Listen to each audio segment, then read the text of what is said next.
Mommy. Here's a copy of it. Bedtime with Mommy is just a sweet bedtime book for parents to do with their children. And I really see it as a book for young moms who can read it to help impart faith into their child's life. And so it talks about praying with your child, singing a worship song with your child, reading a Bible verse with your child. And it shows animals all around the world, animal mommies tucking their little ones into bed. As a writer, I spend a lot of time brainstorming, and I actually brainstormed about 6 months for the idea for this book. I read tons of baby board books. I knew I wanted to do something special, and I thought finally the idea came to me, every child goes to bed. And my grandchildren love to read a book when they go to bed. So I thought, bedtime book is great. And how special for a mommy book with putting their little ones to bed. So Bedtime with Mommy was born out of that process. The illustrations are just so tender and so sweet. I know there was a process I went through. At first, they thought, should they do cartoon type illustrations? Or they decided to finally use illustrations that were more lifelike and had more personality to them. And I'm so glad they did. The illustrator, Philia, did such a beautiful job with the animal mommies and their babies. There's kangaroos, there's pandas, camels. They're just so adorable. I've written over 100 books. Some are, they're all for children, but some are for teachers to use for children. Some are board books, picture books, nonfiction, fiction. I've just written a lot of books over my career. When I was reading to my little sons when they were young infants, we started reading to them as infants, and we started reading board books to them. So I got so interested in them. I thought, I would love to do this. I would love to write stories for children to read. And so it's just so wonderful to have a board book come out right now, because that is really how I started. My passion was to write board books, but that didn't happen right away. So it's exciting to have a board book now when my grandchildren are little, so I can read it to them.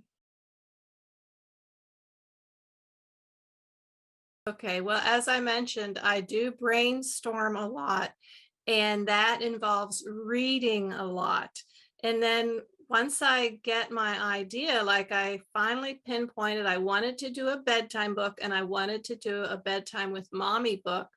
Then I started reading books in that genre all over again, and I started making word lists. I knew I wanted to put prayers in it, a blessing in it, a Bible verse in it, to talk about reading the Bible together. So I make these word lists. I made word lists of bedtime words, snuggles and cuddles and kisses. And so then I start working those words into rhyme. And that's where what takes me quite a bit of time too, is writing the rhymes and just rewriting them and rewriting them until they sing. And I often will sit around and read what I've written out loud so I can hear it to know what a child will be listening to. And so that's a lot of the process I go through to write this type of book. This type of writing, the writing in rhyme, um, is actually a very laborious process for me because I don't speak in rhyme naturally. I have children's author friends who can just talk to you in rhyme, and I don't do that. So it's a very laborious process. And so I'm making all sorts of lists of rhyming words and really counting out the meter and studying all my how to write poetry books during the process. Whereas, for instance, I have a nonfiction picture book that I wrote. Oh, here it's called The Very Oldest Pear Tree. And I'll show it to you. And this is a book that is about the oldest tree that was ever planted in America that's still known to be surviving today. It's a pear tree near Boston, and it was planted in the 1600s. So for that book, we traveled back to visit that tree. My husband and I took a trip back there. We took photographs of the tree. I touched the tree. It was, almost 400 years old. And there was a lot of intense research back through the history, the 400 years of American history that tree witnessed and is still continuing to witness. So that was a little different process that I took for that book. So a lot of my ideas come from two sources. Number one, reading other books. And number two, I read publishers' catalogs. So if there's a publisher I like, I will look up their current catalog and I'll see what titles they have coming out. And that way I have a feel for what people are interested in right now in the book market. And I jot down ideas that come to me while I'm looking at other titles and other books. And then just in playing with grandchildren and enjoying the life, like my husband and I play in an orchestra.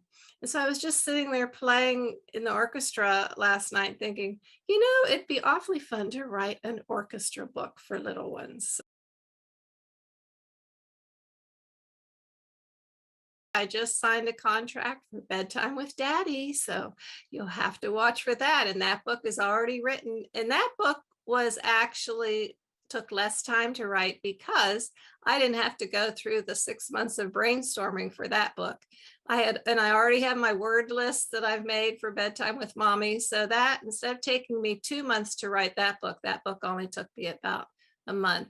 And I also have other adventures in the works with different publishers right now.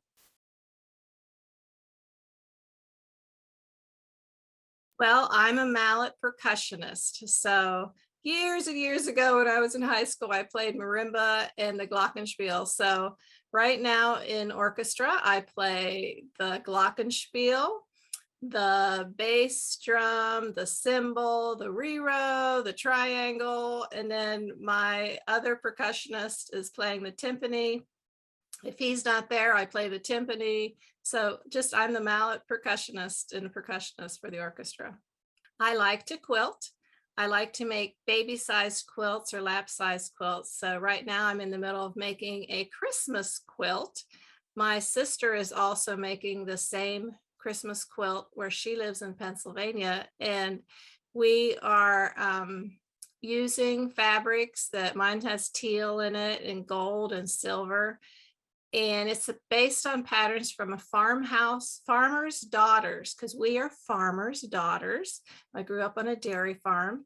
And then I also love to garden, which is probably from growing up on a dairy farm as well. So I love to garden and I love to watch birds. I'm a citizen scientist and I help document what kind of birds are in our backyard. I would say I'm a child at heart, and that counts as one word. So child at heart, joy, and also nurturing. I like to nurture children and the adults who read to them through the books that I write.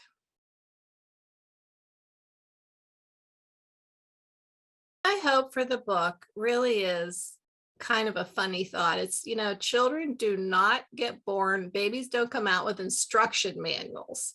And so, as young moms, it's so hard to know several things like how do you make bedtime routine less stressful? How do you make it more peaceful? And again, how do you instill a faith base in your little ones' lives and in their hearts?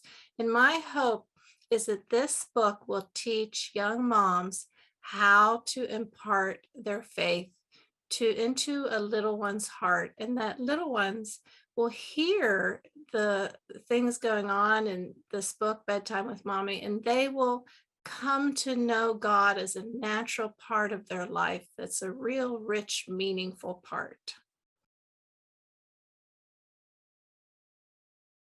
Well, it's out now. It just released in August of 2021. And so you can get it anywhere, your local bookstore. If they don't have it, just order it in, or you can go to your favorite online bookstore, they carry it, or you go to the publisher. And the publisher is Endgame Press. And so if you go to their website at endgamepress.com, they have lots of fun things going on. You can get subscription boxes and family deals, and there's just to check out the publisher. That's my first go-to spot for buying this book, but really you can get it anywhere that you like to shop. I'm at many more virtual events than in person. So the best way to find that out is just to visit my website, nancyisanders.com, and you can see on there or contact me about to see where I'm going to be showing up. So thanks for doing my book. This is just such an exciting adventure.